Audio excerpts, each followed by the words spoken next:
Good morning. কোথাও গেলে আমার একটা বড় বাজে দোষ। সকাল সকাল ঘুম ভেঙে যায়। ঘুম থেকে উঠে একটু বিছানা হাঁটাহাঁটি করলাম। বিচ থেকে ফিরে এসে ঝটপট করে রেডি হয়ে ব্রেকফাস্ট করে গাড়িতে বেরিয়ে পড়লাম আমাদের পরবর্তী গন্তব্যের উদ্দেশ্যে। পরবর্তী গন্তব্য এখান থেকে বেশি দূরে নয়, মাত্র 10 কিলোমিটার দূরে। আর রাস্তাটাও ছিল অসম্ভব সুন্দর। তাহলে আমার সঙ্গে আজকে চলুন একটা নতুন গন্তব্যের উদ্দেশ্যে।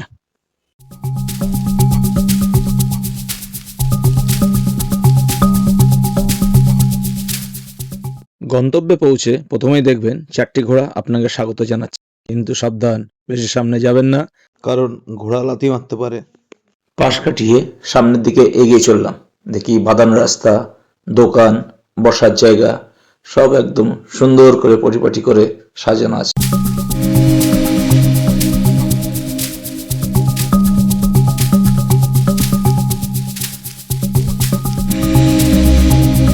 স্বাগতম বন্ধুরা, স্বাগতম তাজপুর বিশ্ব বাংলা বিচে। পশ্চিমবঙ্গের এমন এক সমুদ্র সৈকতে যেখানে প্রকৃতি এখনো কথা বলে। আজকের এই ভিডিওতে আমরা শুধু একটি সমুদ্র সৈকত দেখব না, আমরা অনুভব করব শহরের ক্লান্তি থেকে মুক্তির এক নতুন ঠিকানা। এই সৈকতে আসলে আপনি দেখতে পারবেন কেউ হেঁটে বেড়াচ্ছে, কেউ শুধু সমুদ্র উপভোগ করছে, আবার কেউ বাচ্চাদের নিয়ে গাড়ি চড়াচ্ছে।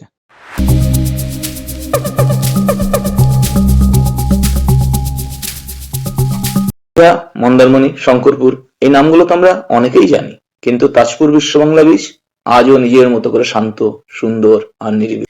এখানে সমুদ্রটা যেন একটু আলাদা। ঢেউগুলো চেঁচিয়ে কথা বলে না, বরং ধীরে ধীরে এসে মনটাকে ছুঁয়ে যায়। বালির উপর হাঁটলে শুধু পায়ের ছাপ নয়, থেকে যায় একরাশ শান্তি। তাজপুরে পা রাখলেই প্রথমে যেটা নজরে পড়ে সেটা হলো খোলা আকাশ, দীর্ঘ সমুদ্র সৈকত আর অফুরন্ত বাতাস। এখানে নেই বিশাল ভিড়, নেই অহেতুক চিৎকার, আসে শুধু ঢেউয়ের শব্দ আর দূরে উড়ে যাওয়া পাখির ডাক। বিশ্ববাংলা প্রকল্পের ছোঁয়ায় এই বীচ আজ আরো পরিচ্ছন্ন, আরো সুন্দর, আরো পর্যটক বান্ধব। বিচের ধারে এখানে একটা পার্ক মতো করা আছে, যেটাতে বসার জায়গা, বাচ্চাদের খেলার জায়গা, ছোট্টখাট্ট পার্ক। বাচ্চাদের তো ভীষণ ভালো লাগবে। পরিবারের সঙ্গে সময় কাটান, নিজের সঙ্গে দুদণ্ড কথা বলেন, আশা করি খুব ভালো লাগবে। এই জায়গাটা শুধু ছবি তোলার জন্য নয়, এই জায়গাটা চুপচাপ বসে থাকার জন্য। চারিদিক খোলা প্রাকৃতিক দৃশ্য, দূরে মাছ ধরার নৌকা, আর মাঝে মাঝে জেলেদের জীবনের সহজ গল্প। ফটোগ্রাফারদের জন্য একদম আদর্শ জায়গা। এই তাজপুর কেন আলাদা জানেন? কারণ এখানে প্রকৃতি এখনো নিজের মতো করে বাঁচে। এখানে সমুদ্রের সাথে জঙ্গল, বালির সাথে নীরবতা, আর ভ্রমণের সাথে একটু আত্মিক শান্তি জড়িত আছে।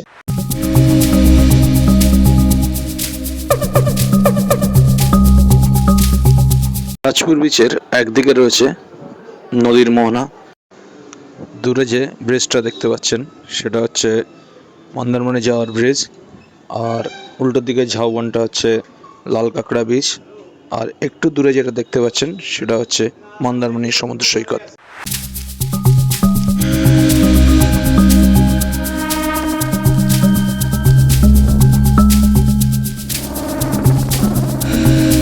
সমুদ্রের ধারে এখানে বেশ কিছু হোটেল আছে, দেখতে পারেন, খাবার ট্রাই করে দেখতে পারেন। বিশেষ করে এদের মাছ ভাজাটা খুবই সুন্দর। আর কিছু খেলনাপাতের দোকান আছে, সানগ্লাস, টুপি, দোলনা, এ সমস্ত জিনিসপত্র এখানে পেয়ে যাবেন।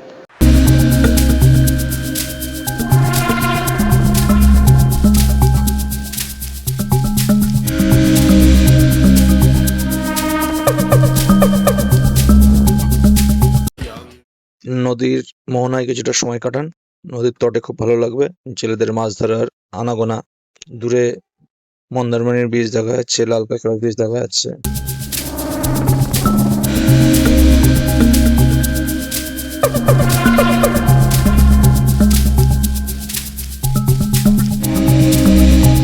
টলটলে নদীর জল খুব সুন্দর লাগবে, কিন্তু নদীটা বর্ষার সময় ভয়ঙ্কর রূপ নেয়।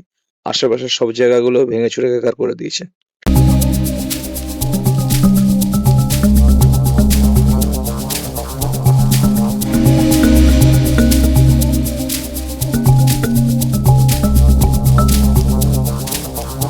আছে মস্ত বড় গাড়ি পার্কিং। নিজস্ব গাড়ি নিয়ে আসলেও কোনো সমস্যা নেই, ভাড়া গাড়ি নিয়ে আসলেও কোনো রাখার কোনো সমস্যা নেই। তাজপুরে আমরা ছিলাম গজরাজ রিসোর্টে। আর এখানে সুন্দর পরিবেশের মধ্যে সমুদ্র থেকে 2 মিনিটের দূরত্বে রিসোর্টটি। খোলা পরিবেশ, মানে সুন্দর করে সাজানো গোছানো, ডাবল বেডটা খুবই সুন্দর। 2 দিন সময় কাটানোর জন্য যথেষ্ট উপযুক্ত। থাকা খাওয়ার সব নিয়ে প্যাকেজ সিস্টেম এখানে। এখানে থাকা খাওয়া নিয়ে পার হেড 1300 টাকা।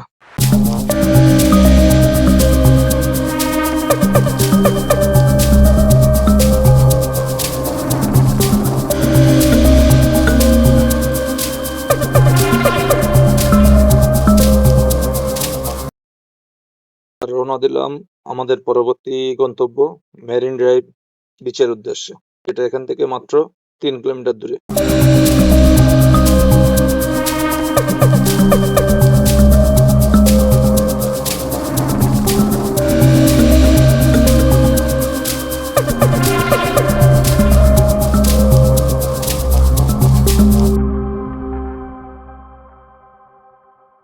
চলে এলাম আমাদের দ্বিতীয় গন্তব্য মেরিন ড্রাইভ ব্রিজ, যেটি এখনো আদিম অনন্যতা রক্ষা করছে।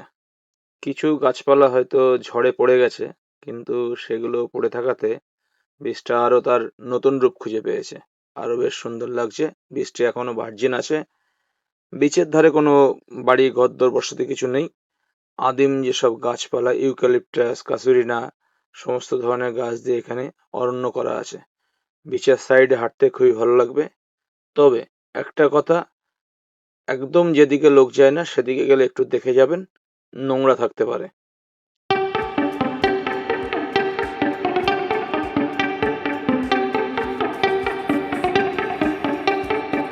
যতদূর চোখ যায় ততদূর বীচ, মানে চোখের যতটা নজরে আসছে আপনার ততটা বীচ পেয়ে যাবেন।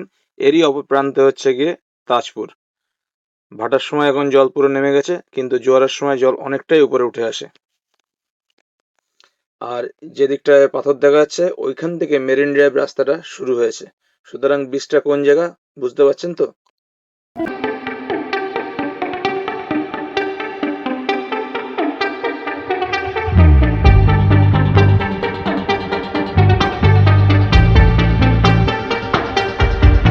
বিচের শুরুতেই কিছু দোকানপাট পেয়ে যাবেন।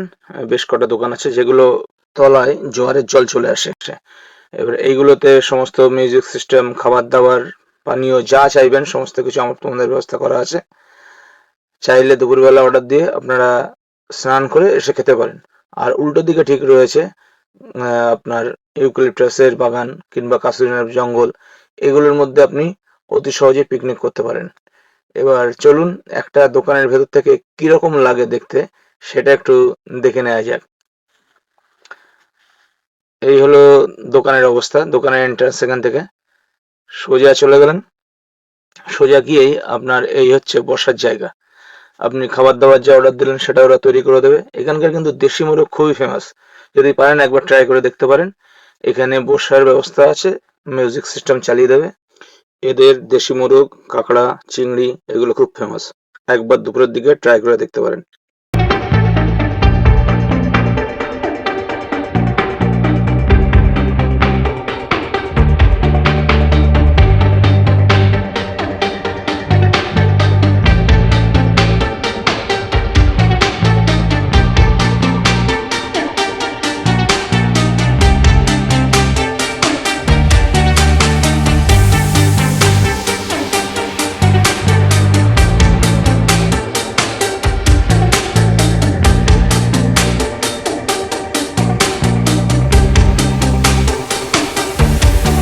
ধরে কিছুটা সামনের দিকে এগোলেই, মানে তাজপুরের দিকে এগোলেই আপনি দেখতে পাবেন বাঁদিকে সব শুটকি মাছ শুকানো হচ্ছে, যেখানে বিভিন্ন রকম চিংড়ি, লোটে সব লাইন করে ঝুলিয়ে দেওয়া রয়েছে, শুকানো হচ্ছে সব। দারুণ জিনিস, দেখতে খুব ভালো লাগছে, কিন্তু একটু কটু গন্ধ আছে। যারা গন্ধ সহ্য করতে পারেন তারাই যাবেন।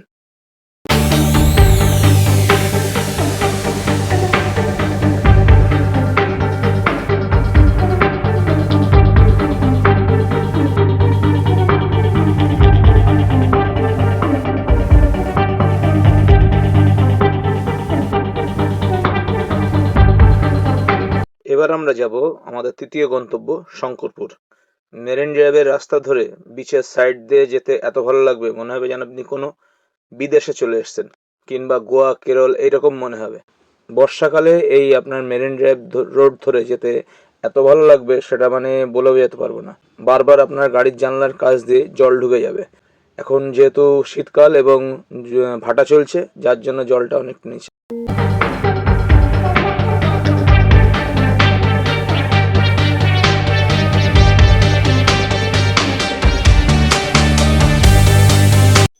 দীঘা, মন্দারমণি, শঙ্করপুর, তাজপুর যেখানে আসুন না কেন, এই মেরিন ড্রাইভ রোডটা দিয়ে অবশ্যই একবার যাবেন। ঝড়ের সময় গেলে আরো ভালো লাগবে।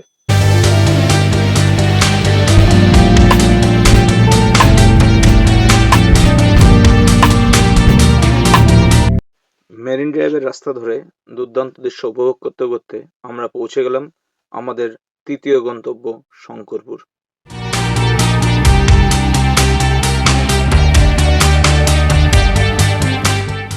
গাড়ি পার্কিং এর জায়গা এন্ট্রান্স গেটের পাশেই করা আছে। গাড়ি যদি নিয়ে আসেন এখানে পার্কিং করে চলুন বিচের দিকে।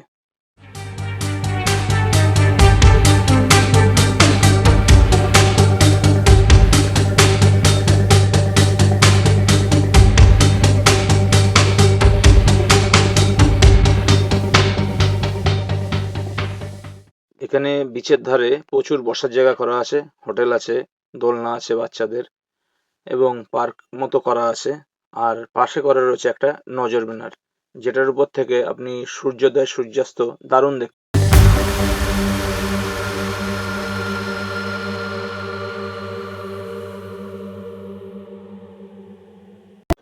শঙ্করপুর বিচের পথটা কিন্তু দারুণ সাজানো গোছানো। ছোটদের পার্ক, দারুণ মডেল করা, কুমির রাখা, ডলফিন করা, মানে বাচ্চাদের নিয়ে গেলে খুবই সুন্দর লাগবে। আর যদি আপনি অলস সময় কাটাতে চান তাহলে তো কোনো কথাই নেই।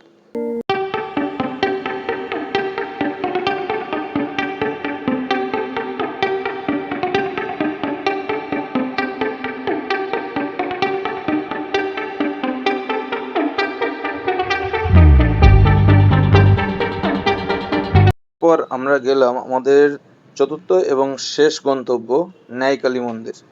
এই মন্দিরে যাওয়ার রাস্তাটাও ভীষণ সুন্দর।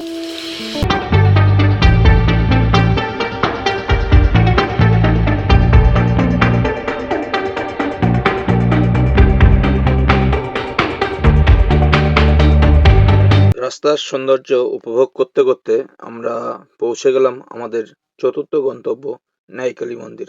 রাস্তা থেকে সামান্য বাঁদিকে আসলেই পড়বে ন্যায়কালী মন্দির। রাস্তা থেকে দেখা যায় মন্দিরের চূড়া, রাস্তা থেকেই লক্ষ্য করা যায়। আর এর সামনে পার্কিং করার জায়গা আছে, গাড়ি নিয়ে আসলে কোনো অসুবিধা হবে না।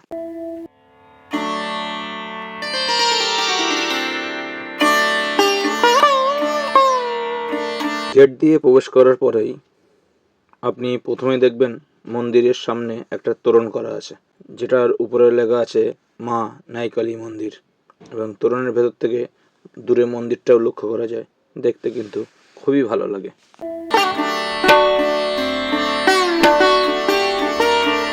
প্রবেশ করে প্রথমে দেখবেন ডালাঘর করা আছে বেশ কয়েকটা, সেখান থেকে ডালা কিনতে পারেন পুজো দেওয়ার জন্য।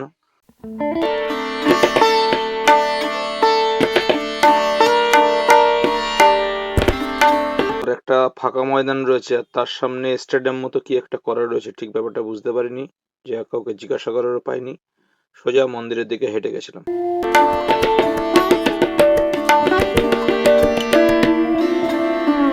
মন্দিরটি প্রথম দর্শনেই আপনার ভালো লাগতে বাধ্য।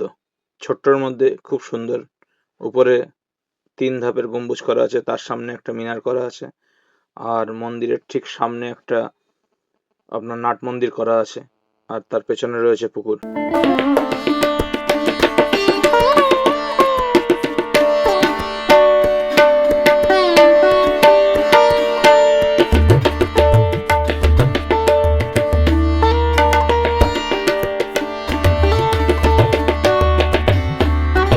এবার মন্দিরের ভেতরে প্রবেশ করা যাক। সিঁড়ির কয়েকটা ধাপ পেরোলেই মায়ের মূর্তির সামনে একদম। মা যেন সামনে চোখ মেলে দু নয়নে তাকিয়ে আছে আপনার দিকে। আপনি সে চোখ ফেরাতেই পারবেন না, মায়ের দিকে তাকিয়ে থাকতে ইচ্ছা করবে।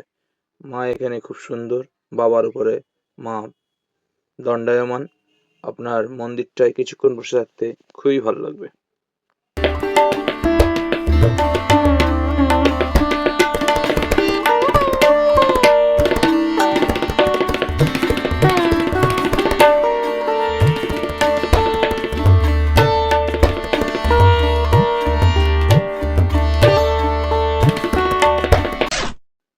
লজের সামনে পুকুরের পাশে একটা বট গাছ আছে, যেখানে বিভিন্ন লোক তার মানতের সুতো দড়ি সব বেঁধে গেছে। আর সেই বট গাছের সামনে বসে আছে স্বয়ং মহাদেব।